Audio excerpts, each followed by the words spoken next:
लगातार इस देश में, या मैं कहूं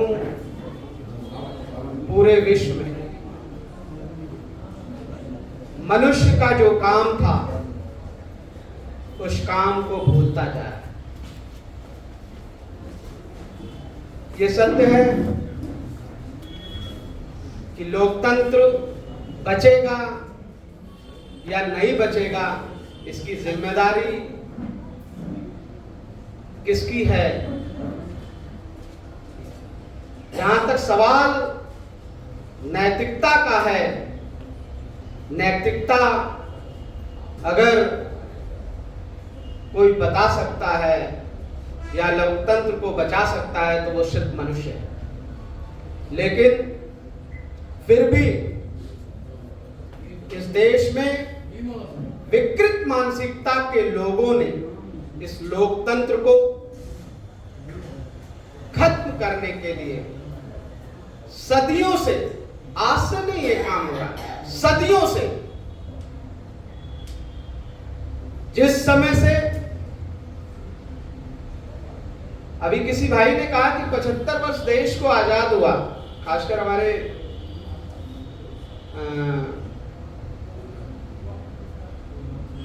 नाम में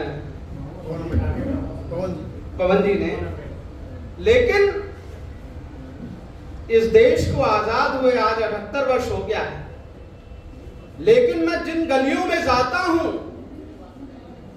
बेसिकली मैं जिस जाति से आता हूं, मैं वह धरकार है। पूरे उत्तर प्रदेश में धरकार, कारुच, बेनबंसी, बशोर और बाजपुर के नाम से पूरे उत्तर प्रदेश में जाना जाता है। लेकिन जब मैं उन गलियों में जाता हूं तो वो गलियां सूनी दिखाई देती हैं। वहां पे लोकतंत्र भी मरा होता है, नैतिकता भी मरी होती है। और लोग हमारे ये कहते हैं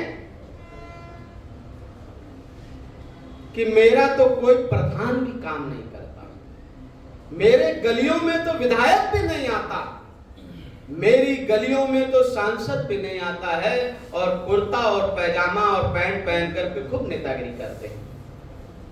तो लोकतंत्र चला कहां जाता है? तब जब हमारे लोग आहें भरते हैं कि हमारा भी कुछ काम होगा,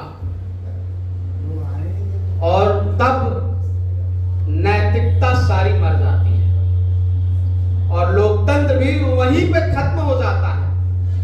और लोकतंत्र को बचाने की हमारी जिम्मेदारी भी बनती है। तो बचेगा कैसे? आज तो संविधान खतरे में है। आज तो संविधान लगातार सांसद और विधायक कहते हैं कि संविधान को खत्म कर देना चाहिए। और खासकर भारतीय जनता पार्टी की सरकार जब से आई है, 2024 के चुनाव में भी उन्होंने लोकसभा में कहा कि भारतीय संविधान को खत्म कर देना चाहिए। भाई अभी क्यों संविधान को खत्म करना चाहिए? जब देश संविधान से चलता है तो इस संविधान को खत्म करने की क्या जरूरत है? भाई ये भी विकृत मानसिकता के लोगों की चालें हैं। भाई 78 वर्ष इस देश को आजाद हुए हो गया, लेकिन आज भी उन गलियों में लोग तरसते हैं कि विधायक भी हमारी गली में आ जाए। ये सपना कैसे पूरा होगा? लोकतंत्र का ये सपना कैसे पूरा होगा? मैं जब अपने लोगों के बीच में जाता हूं और बड़ा मैं विचलित होता हूं कि मेरे लोग जो है नाली के लिए तरसते हैं, मेरे लोग सिर्फ स्ट्रीट लाइट के लिए तरसते हैं। हम इस ऐसे लोकतंत्र में जी रहे हैं। तो बात मेरी ज्यादा लंबी होगी और इसलिए मैं सम्मानित मंच और सामने बैठी हुई सभी बुद्धिजीवी साथियों का, और खासकर शोएब साहब को मैं आज से करीबन 25 वर्षों से देख रहा हूं।